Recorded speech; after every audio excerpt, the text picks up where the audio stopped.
Welcome to Cannabis Business Minds podcast with your host, Simone Samaluka-Radzins. Join me where I'll take you inside the ins and outs of this brand new and exciting business called cannabis.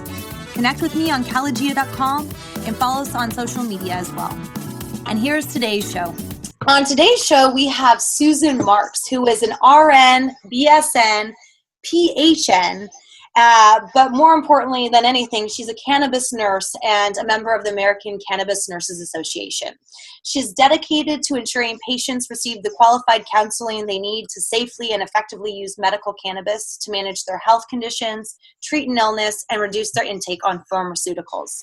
Nurse Susan is the founder of DearNurseSusan.com, an online and offline resource to provide patient consulting, dispensary education, and more. Susan, welcome to the show. Hey, Simone. Thank you for having me. Yes. Oh, it's about time. I feel like I should have got you on the show like years ago now. Oh, well, I'm happy to be here today. So thank you. Yes, you're very welcome. So, before I start getting into like all of these questions, I know what an RN is, a registered nurse, but what's a BSN and a PHN? So the BSN stands for Bachelor of Science in Nursing. So you can have a number of different degrees and still be an RN. And then the PHN is a public health nurse, which was basically a subspecialty when I was in school. Oh, wow. Yeah. That's it. That's very impressive. Okay, because I was like, wow. I was like, there's a lot of credentials. No. Well, as you know, I'm in a master's program to get my nurse practitioner. So there will be another set of initials after that. Oh, my goodness. And what are the set of initials after a nurse practitioner? It'll be an FNP for Family Nurse Practitioner. Oh, my goodness. Oh, that's so excellent. Yeah, I was doing that just so I could, a lot of my patients, they want to get off of pharmaceutical drugs. And with just an RN license, I really can't manage their drugs. Oh. So I have to refer them to their physician. But once I get my my FNP, then I will be able to prescribe as well as help people wean themselves off of the pharmaceuticals. Oh my gosh, that's like so incredible. I wanted to start with asking you about your entrepreneurial journey of getting into this space, but I guess we started with, there's so much fear with licensed professionals of, getting into the cannabis industry, of losing their licenses, of, being, getting in trouble with perhaps the federal or the state government. But from a medical perspective, it is the most important and fundamental thing to get, licensed physicians and licensed nurses to help support an understanding of, the benefits of cannabis. How was it for you when you decided to, say, hey, I have a lot, quote unquote, to lose here because I have these, official titles. I've gone through this education system where I really didn't learn anything about cannabis, but I'm going to take this leap of faith and realize that I need to help a lot of people. Like, how did you make that decision? Mm-hmm. Well, it's actually came from my own personal experience as a cannabis patient. I was on, speaking of pharmaceutical drugs, I was on anti-seizure meds to control a neurological movement disorder that I have. And the drugs were just horrible. And I got desperate and started researching because cannabis was never part of my life. I never related it to medicine or health or anything like that. So in my own research, as I learned more about it and was able to wean myself off of the anti-seizure meds and be able to manage all my tremors with cannabis, and I felt so much better. And there's so much great information about how helpful cannabis is for so many different things. I wanted people to know about it. I felt they needed to know about it because it's such a great alternative to what we are, kind of been conditioned to think as a good medical treatment plan, which includes all kinds of pharmaceuticals and non-natural types of remedies. So anyway, it was just, my own experience and my own, my gratitude toward the plant, toward having this available for us.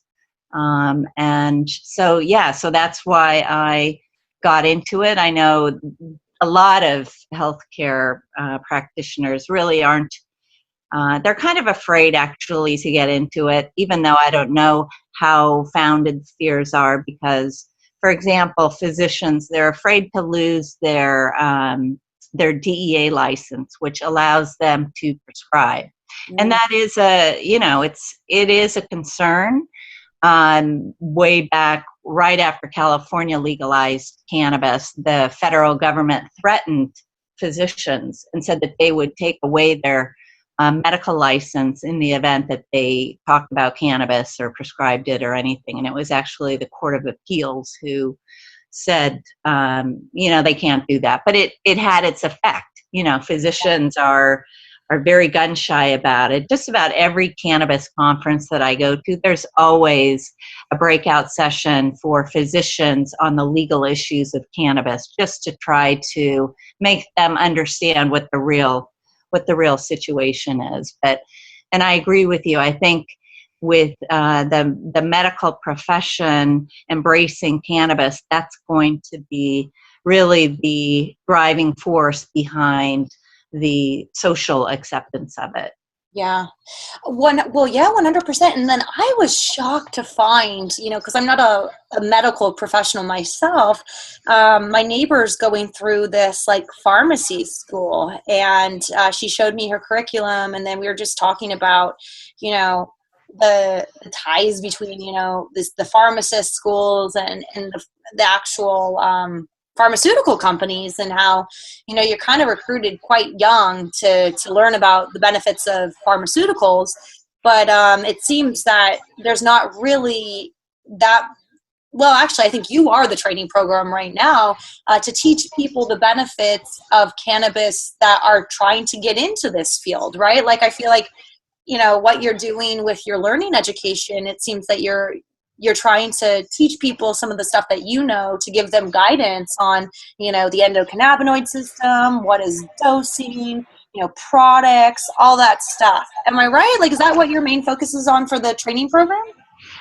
Pretty much. I have a couple of different audiences. So, for example, yesterday I was up at Henry Mayo Hospital doing an in-service for their physical therapy department. So I had about 30 physical therapists who I polled, and I said, okay, so how many people here were taught about the endocannabinoid system? And not one person raised their hands. And these are younger types of physical therapists. And I know that in my master's program, they don't really talk about the endocannabinoid system. In medical schools, they aren't talking about it. Mm-hmm. So it's whenever any healthcare organization asks me to come and do an in-service, I do that. I also have online training for bud tenders. I'm developing some continuing education accredited courses for nurses.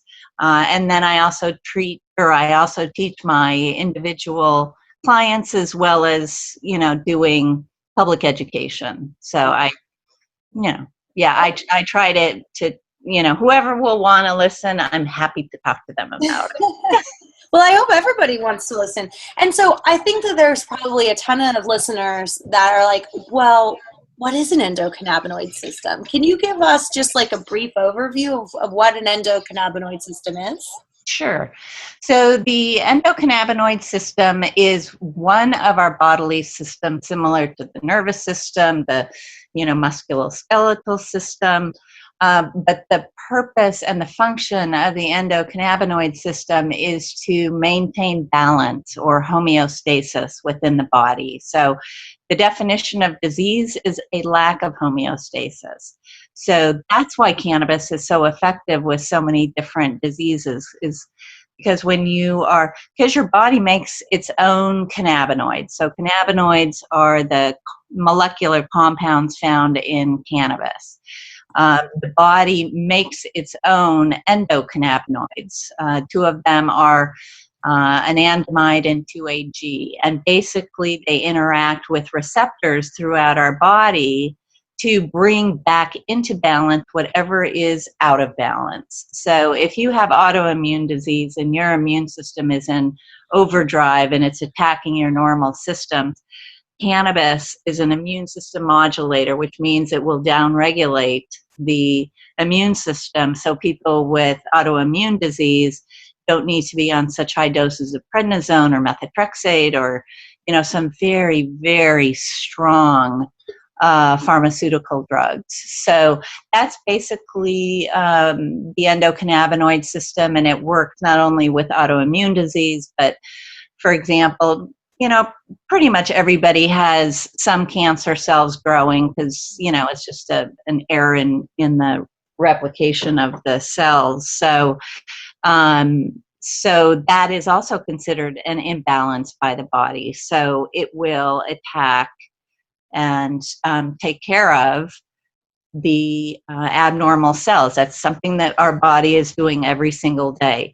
But when the cancer cells they get too big or they're proliferating and growing too quickly and the body can't keep up with it with its own endocannabinoids, if you supplement your body with phytocannabinoids, which means it comes from a plant, which is cannabis, and you're giving your body the raw material it needs to stay healthy, to have homeostasis, to fight whatever needs to be, fought or bring back into balance. It has that raw material to do it. So it's tapping into the body's own innate healing process. Wow, that's because honestly, I get a little overwhelmed. I'm like, I didn't even realize that aspect of the bringing into balance. It's almost like the yin and the yang of how can you balance your body. I had no idea. Yeah, that it's funny you say yin and yang, because the first recorded use of cannabis was with the emperor in China, who was known as the father of Chinese medicine, and he describes cannabis as having both yin and yang, which is exactly the homeostatic properties of cannabis. So you tapped right into that, Simone. You're so intuitive. Oh my God, that's so crazy because, one of the things that I've been on a quest for, there's no time right now, is I'm trying to understand the backdated history of cannabis prohibition internationally, because I remember reading, there's this, maybe it's the same guy, but this, they found cannabis in a Chinese grave in a tomb. And I'm like, well, cannabis obviously was very, very important if somebody's getting buried with it.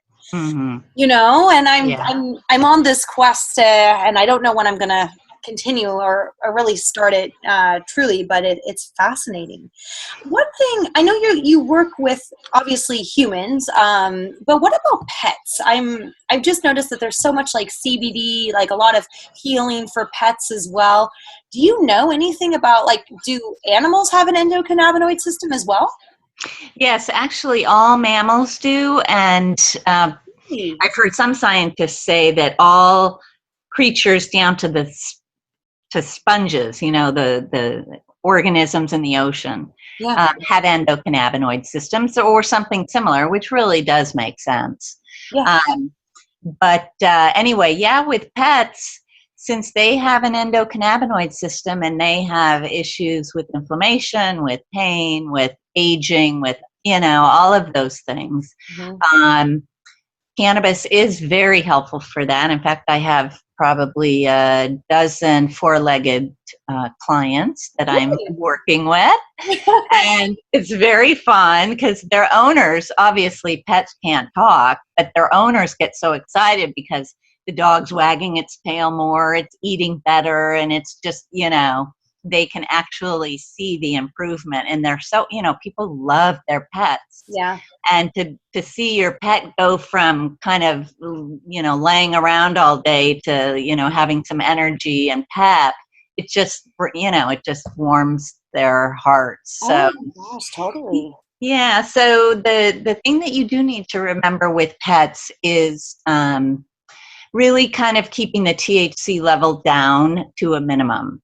They tolerate the CBD and the other cannabinoids very well. but THC can be a problem, and it's also a problem when they ingest cannabis accidentally. If their owners leave, especially edibles, if they leave edibles out in an easy reach of the pet, the pet doesn't know, and it eats the whole thing and could be getting 100 milligrams of THC, and then they start drooling and acting very strange and not being able to walk, and it's a scary thing for the pet owner. And they usually end up taking the pet to the vet, and I've never read anything where a pet has died or anything, but it's just that. Yeah, because you're witnessing. It's like, I think that anybody that's been in the cannabis industry for a minute who's had edibles, unfortunately, has always had a horror story with edibles where you feel like you're dying, but at least you can articulate that. And with a pet who can't articulate anything, I can imagine how scary it would be for an owner. Yeah, exactly. Yeah. So really keep your cannabis locked and on a top shelf somewhere so kids and pets can't get to it. Oh my gosh, totally. And then one other conversation that I know we had in the last few weeks that I was shocked about, just as we talk about, just segueing in a little bit about patient treatment of what you've been doing and, what type of patients you're helping. You mentioned that depending on your age, you'll have a very different reaction to cannabis. And I was really surprised to hear that. Yeah, it's actually on dosing. Okay. Yeah, because usually with medications, the dosage is calculated as the number of milligrams of the medicine per kilogram of the patient per day. So it's typically dependent on your body mass, how large you are. With cannabis, it's more about age. So the younger you are and the higher your metabolism, the more cannabis you can tolerate and the more that you need to manage your symptoms. Whereas an elderly person who's got a very slow metabolism needs a very small dose, really a micro dose, to get the effects that they're looking for. So, and that's the point of dosing, is to find the lowest effective dose, because you don't want to. It's expensive.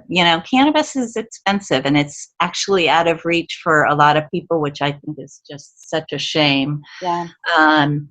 But so you don't want to have to take more than you need. So you can find your lowest effective dose, the dose at which you're getting the effects that you're looking for, then, it pretty much, you can stay at that dose. It's not like your opioids where you develop a tolerance and have to keep increasing the dose.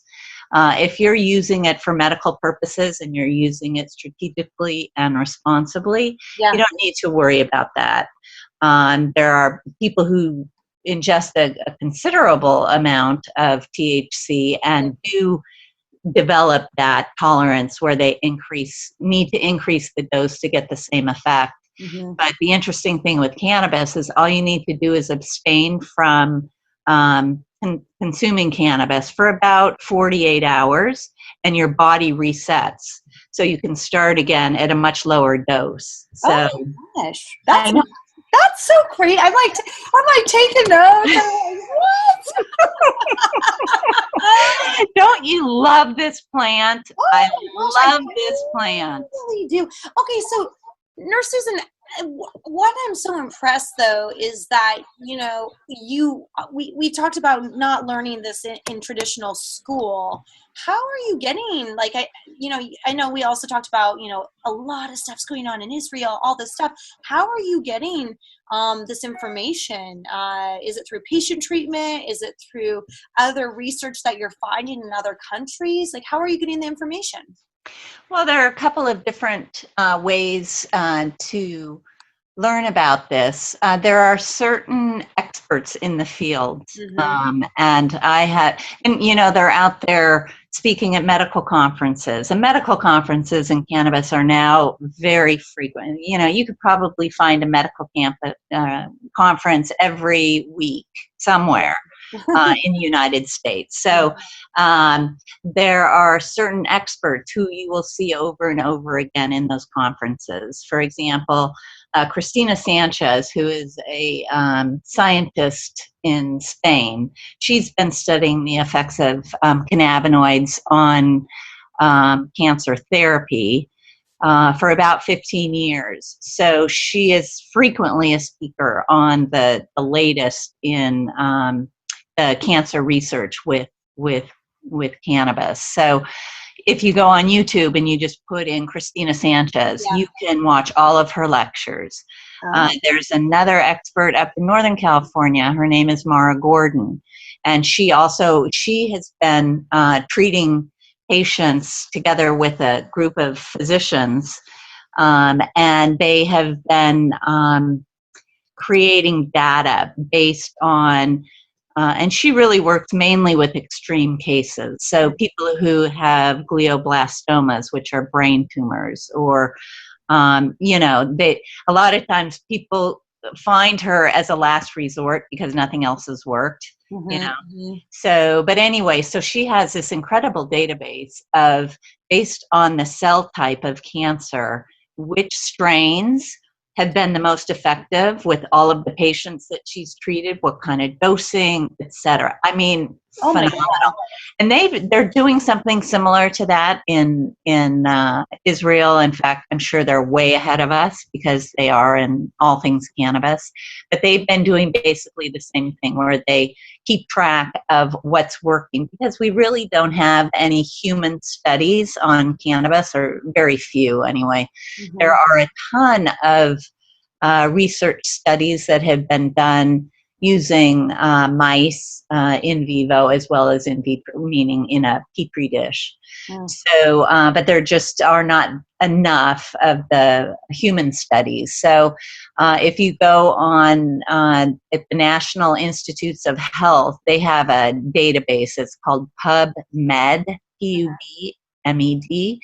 And if you just put in the search bar cannabis or cannabinoids or marijuana, you'll get about 25,000 research study reports that cover everywhere around the world from the very beginning. So, so anyway, just by knowing who the experts are and, you know, learning from their lectures and learning from reading, you know, clinical.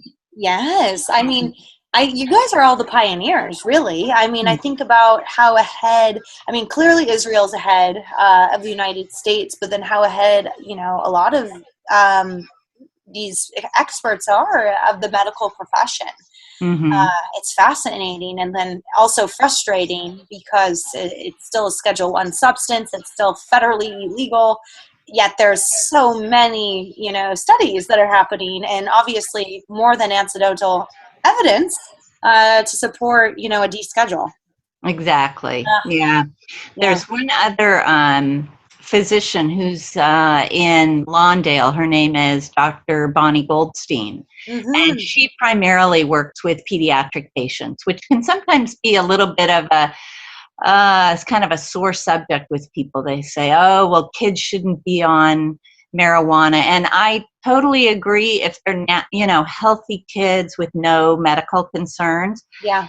But you really need to, whenever you're using cannabis or any other kind of medication, you need to weigh the risks and the benefits. Yeah. So if there's a child with Dravet syndrome who's having 300 seizures in a week and is becoming more and more brain damaged, and cannabis will stop those seizures, then of course cannabis has much higher benefit than risk.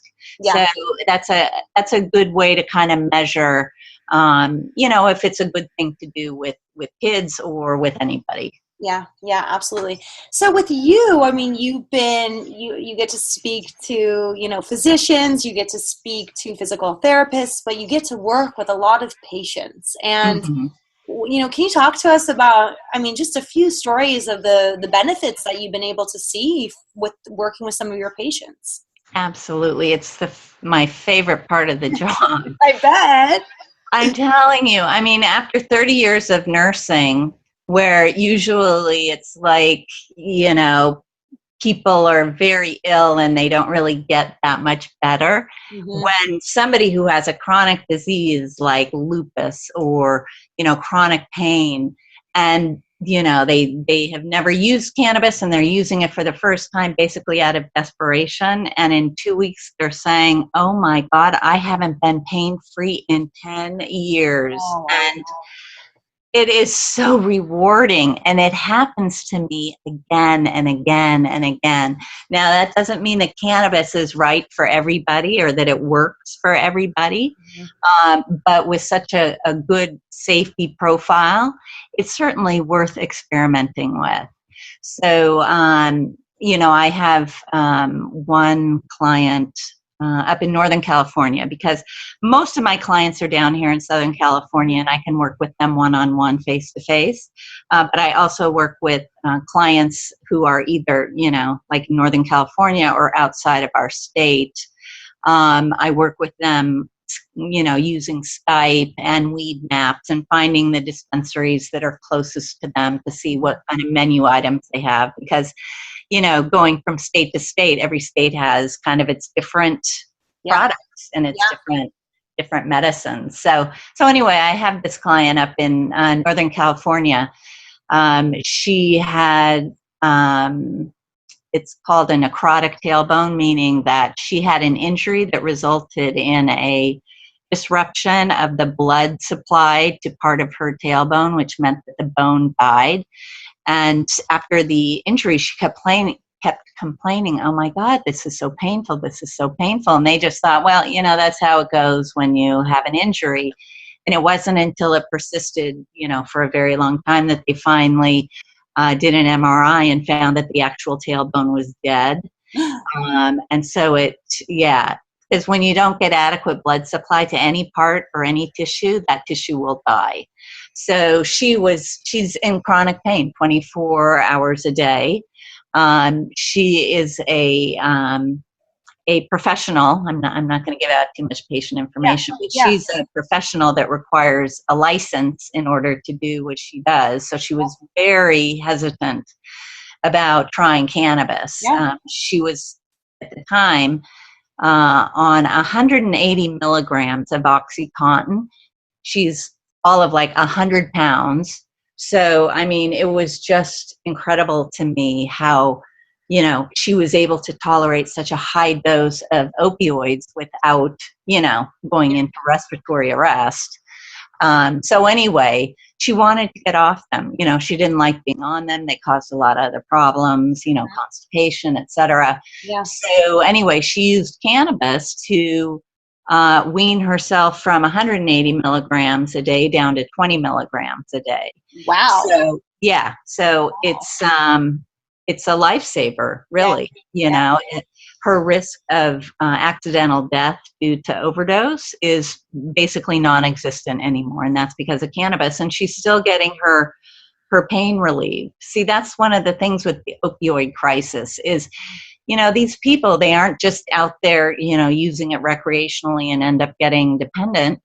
It's people who have had injuries, who legitimately have pain and continue to have pain, and you can't just withdraw opioids from somebody who's in pain and say, okay, deal with it.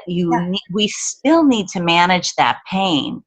So by using cannabis to do that, it's really, to me, it's a no-brainer, but a lot of people say, oh, well, you're just substituting one addiction for another, and just the reduction of harm aspect of cannabis compared to opioids, it's, you know, it's a very weak argument on their part. But. Absolutely. But I think there's the fear factor, because I see it a lot with, like, you know, an older generation that, you know, definitely grew up in the war on drugs kind of mentality of like, oh my God, it's so bad. So like, how do you kind of shift that mentality?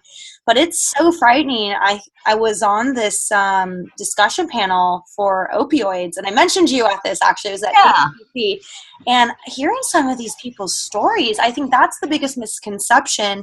And just for our listeners, this was a stat like a month or two ago, but like we're in a very serious opioid epidemic in the United States where more than 115 people die every day from opioid overdoses. And cannabis statistically has been shown in some studies to reduce the effects of opioids. And I think there's this like misjudgment on, what an addiction for opioid is. And when I was at this workshop, I couldn't believe it. But, people would tell me they got in a horrible car accident. They had to go to the ER. They were pumped with morphine for 30 days. The doctor didn't tell them how to get off of the morphine. They left. They then went to, their home and they gave them a ton of medication. So there's no plan to wean people off of these opioids, and they're just getting shoved down poor patients, throats almost, and they're forming this addiction where they don't have the resources, to get off of them. And then it seems like it's just this downward spiral of addiction. Yeah, that's exactly right. It's so sad. I mean, even high school kids who, let's say, are injured in a football game, they get addicted, and, it really is, it can ruin your life. And through no, like irresponsibility on your part. You were simply trying to manage a health situation, and then you get hooked on this substance that is very difficult to get off. And if you don't have the means, like you were saying, to go into a rehab center, although if you don't have the means to do that, that means you have to sweat out going through opioid withdrawals, which is no picnic. It's very difficult. There's such a high, recidivism of going back to the opioids just because they can't tolerate going through the withdrawals. Well, cannabis really helps to subdue all of those withdrawal symptoms, as well as managing their pain, which is why they were doing the opioids in the first place. So, and one of the things that I like to remind people about the opioid epidemic is, we hear a lot about the people that die from the accidental overdose, but there are also a lot of other victims that people don't really talk about. In some states, 1 in 4 babies is born addicted to opioids, and it goes through opioid withdrawal and needs to be, they're now addicted. So then what happens when they're in high school and they injure themselves and they need narcotics for the first time, they'll immediately be addicted. So, and then the other victim are the kids who have parents that are addicted to opioids and need to be removed from the home. There has been such a dramatic increase in the number of kids who are under state custody because they had to be removed from their home because it was so unsafe. So, it's the opioid epidemic has this ripple effect that, it's devastating all the way around. Oh my goodness. Well, and it's crazy. So I was, of the timeline, I did some research, and I'm mispronouncing it. I know it. You can correct me because you're a nurse. The U.S. Pharmacopoeia or how do you pronounce is it the Pharmacopoeia? Well, it's kind of tomato. Oh. I usually call it the Pharmacopoeia. Oh. Some people call it the Pharmacopoeia. So it's however you want to say it. Okay. Well, the Pharmacopoeia, in 1850, cannabis was listed on this to help opioid addiction. Mm-hmm. Yes, it was. I'm like, oh my goodness, like, come on, we're in 2018, like, let's push for this a little bit more. So, I mean, that's definitely one of the positive effects. Have you seen also with any of your patients, so clearly pain, seizures, we know, like, you mentioned some of the experts, like there's been, some obvious, like, help with cancer. What have you noticed that cannabis has helped people sleep? Like that, it seems like so many people suffer from sleep symptoms, and that can lead to other symptoms that get you unhealthy. Have you noticed, I don't know, just not one instance, but multiple instances where cannabis has helped with sleep? hmm In fact, most of my clients Mm-hmm. have a sleep issue that's either a primary issue or it's related to one of their disease states. And sleep is so important. And it's one of the first things I want to know when I start working with a client is, how are you sleeping? Because like you said, when you don't get enough sleep, it affects everything. Oh, yeah. So if you're in chronic pain and you can't sleep because you keep waking up every time you move, then you're getting more and more sleep deprived, which makes the pain worse. It increases inflammation. It has a risk on, obesity and heart disease and strokes. And, sleep is just so kind of central to everything. And until we get the sleep issue managed, you're just not going to see the types of effects that they're looking for by using cannabis, because you can't be sleep deprived and feel good. Yeah. So anyway, yes, sleep is a very common complaint. Probably the second most common complaint that I get. The first one is usually pain. But it is in just about every patient that I work with, and cannabis is wonderful. You can use it strategically depending on what your issue is. So, for example, if your issue is falling asleep, then you can use a vape pen, which is basically you're using the vaporized version of either flower or an oil concentrate. And that method starts to work in about 15 seconds. So if you have PTSD and you're waking up with a night terror, if you take a hit or two off of your vape pen, you're going to get immediate relief. Your anxiety will be, relieved, and you can fall back to sleep. And it also affects, especially with PTSD, there are 5 different stages of sleep. The most restorative one is the deep sleep, which is stage 3 and 4. And that's where cannabis really has its most therapeutic effects. In REM sleep, which is rapid eye movement, that's the 5th stage, and that's where all the night terrors happen.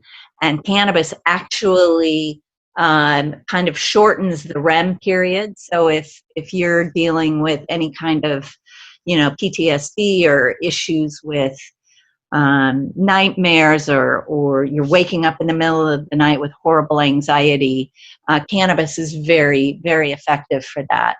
Now, if you are able to fall asleep, but then you can't stay asleep, a lot of menopausal women have issues with sleeping and being able to stay asleep.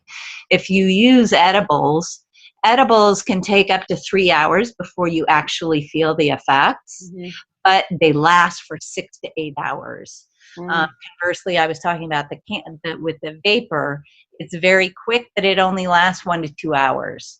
So if your issue is staying asleep for 6 to 8 hours, if you take, you don't need to take a lot. You can take, 5 milligrams of cannabis 2 or 3 hours before you want to fall asleep.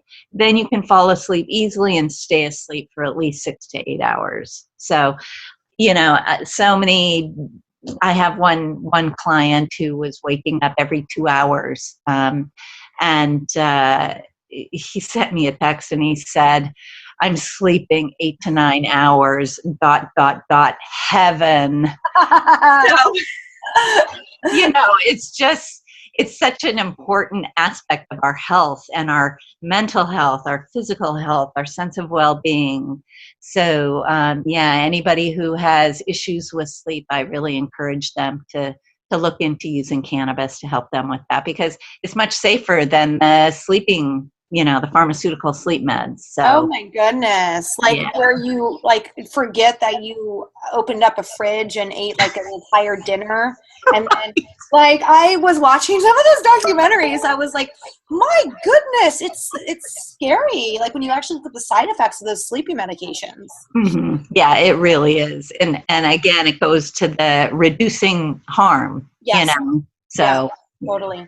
And I think this is perfect. This is my next question. And I mean, transparently, guys, that everyone that's listening, like cannabis, it doesn't work for everybody. And to be to be transparent about that, right? And so, I noticed on your website you talk about, the benefits of cannabis and the risks associated with cannabis. And you paint a little bit of a picture of certain risks that people should know about as it relates to cannabis. Right. Yeah. So, you need to check first if there's any drug interactions between any pharmaceutical drugs that you're taking and cannabis. So there's an app. If you go to the App Store, Google or whatever, it's called Medscape, and they have a drug interaction checker. And all you need to do is put in marijuana as one of the drugs and whatever pharmaceutical drug you're taking, and it will automatically come up and let you know if there are any interactions. Wow. So, yeah, because the concern with cannabis is, especially with edibles, with CBD, it gets metabolized in the liver by the same enzyme that a lot of pharmaceutical drugs get metabolized, and the body likes cannabinoids because it's almost identical to its own innate substances. So it will metabolize the CBD first because that's its preference. Mm-hmm. And if you're constantly ingesting CBD and the liver isn't able to metabolize or break down the pharmaceutical drug, the blood level of the pharmaceutical drug will increase rather than decrease. So Coumadin, which is an anticoagulant, it's a very common medication for people who have various types of heart disease. And that's a perfect example. It does. There is an interaction between cannabis and Coumadin. So if the blood levels of Coumadin are increasing, then the person is at risk for hemorrhage or for stroke or any of that. So I don't mean to scare anybody or to discourage anyone from using cannabis, because there is a workaround. Mm-hmm. If you give the liver a 2-hour break between one and the other, so let's say you take your pharmaceutical drug first thing in the morning, just don't take your cannabis for at least 2 hours. I see. And that gives the liver the chance to, do its thing for each substance. And you could interchange it. If you want to take cannabis first and the pharmaceutical second, it doesn't matter. Just have that gap between the two. Oh, yeah. Oh, wow. And also, I think this is, plug to Nurse Susan. This is why you should go on her website and, give her a ring and talk with her, because I see, cannabis, it's like medical cannabis and adult use cannabis. And, people like myself, I'm like, I would love to talk to you, to tell you the truth about, these are the things that I'm doing in my health regime. Like, what other products can I be using? Because, a lot of this is like, you want to talk to somebody that understands the body and understands why the body works in a certain way. And, yeah. That's what I tell my clients is that, cannabis is not a miracle drug. If you're having other lifestyle choices that are detrimental to your health, it's not like by taking cannabis, you're kind of, voiding those out. You really need to have a holistic approach to improving your overall health. So I always talk to people about their diet. Mm-hmm. I encourage using raw cannabis, which has no psychoactivity, but is an excellent anti-inflammatory. You can just throw a couple leaves and a bud or two into your smoothie in the morning, and you get all the benefits of the cannabinoids without any psychoactivity, and it's very, very healthy for you. Incorporating, hemp seeds into your diet is also it's a great source of protein and omega-3s.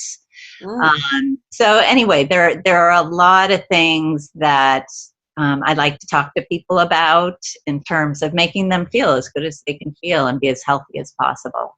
Oh, yes. All right, Susan, are you ready for the speed round? Sure. All right. So what is one piece of advice you would give somebody just getting into the cannabis industry? Just getting into the industry, I would tell them they really need to educate themselves. You cannot be in this industry and not know the endocannabinoid system and how cannabis interacts, etc. Yeah. what is your why? Why do you do all the things that you're doing right now? I do it because I have gotten so much benefit from cannabis. I hate to see people suffering. I want them to know. I just want them to be happy and feel better like it did for me. I was facing this, future of just becoming more and more disabled from the tremors, and it was very depressing. So to be able to find something that is managing that for me so that that's not my future, it's hard to describe what a sense of gratitude you get from that. So, oh, I bet. yeah. I mean, it's your health, and to be able to provide that, opportunity to other people in need. It seems so rewarding. It is very and needed. Mm-hmm. All right, last but definitely not least, where do you see yourself and your company, Dear Nurse Susan, a year from today? So a year from today, I see us as the premier go-to educational site for bud tenders, healthcare professionals, and the public. I see a team of nurses that will be working with, patients and doing it's called telemedicine, where basically you're working over the phone with somebody. And also, kind of out there in the front lines. Being in the front lines of the whole cannabis medical arena is fantastic. Mm-hmm. I really think cannabis is going to have a huge impact on how we access our health care and how we manage our health. And, so I want to be on the front lines of that and the go-to person for, education and treatment and consultations. And so, yeah. Yeah, I know you're going to be there, and I know you already are there. So I cannot wait to see, you in a year from today. Well, thank you so much for joining Cannabis Business Minds. And for everyone that's listening, please make sure that you check out dearnursesusan.com to talk with Nurse Susan. She's an RN, a BSN, I don't even know, a PHN, and one of the most knowledgeable people that I know in this space. So, Susan, thank you again for joining the show. Oh, it was my pleasure, as always, Simone. I so appreciate all that you do for, helping people learn about cannabis and become successful business people. And really, you do a really great service. Oh, thank you. Thank you. And thank you all so much for listening to Cannabis Business Minds. I'm your podcast host, Simone Samaluka-Radzins with Calagia. Connect with me on calagia.com, and we will talk to you next week. Thank you for listening to today's show. This is your host, Simone Samaluka-Radzins of calagia.com. I hope that you find this episode entertaining and insightful. My goal is to educate all of you about this exciting business because knowledge is power. If you haven't already, head on over to calagia.com to connect with me and to meet other business leaders in the professional cannabis community. Also, if you like this, please go into iTunes and leave the Cannabis Business Minds podcast a 5-star review. See you next episode.